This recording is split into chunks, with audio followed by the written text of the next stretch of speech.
this research we're doing here is all part of our migration monitoring program. So this has been running since 1960, and these net lanes that you see here are standardized, so they don't move year over year.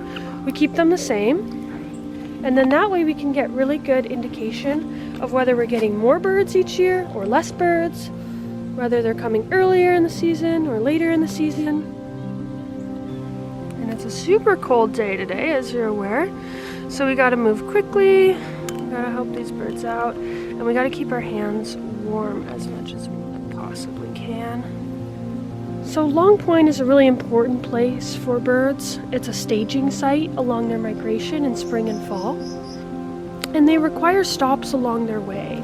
So some birds will fly through days and nights, but oftentimes we have birds needing a place to stay during the day, and they migrate at nighttime. So a lot of our passerines are nocturnal migrants. And so this site here provides them with a really important spot to stop after they've crossed over the lake, or to refuel before they head across the lake.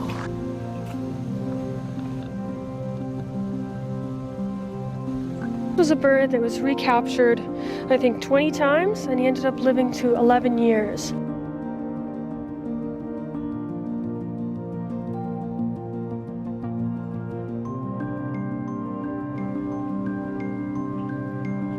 We call those a 3A, all the way down to our 0As.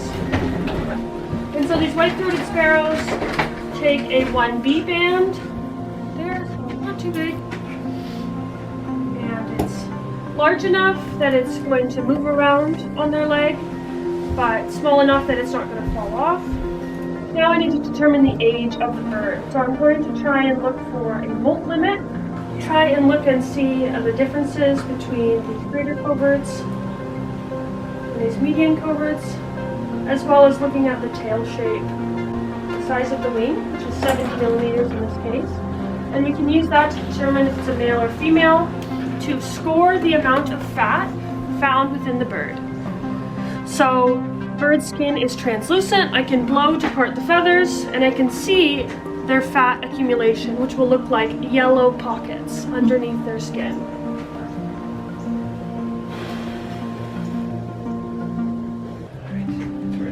Ready? Okay, it's going down. Yeah, out. Thank you.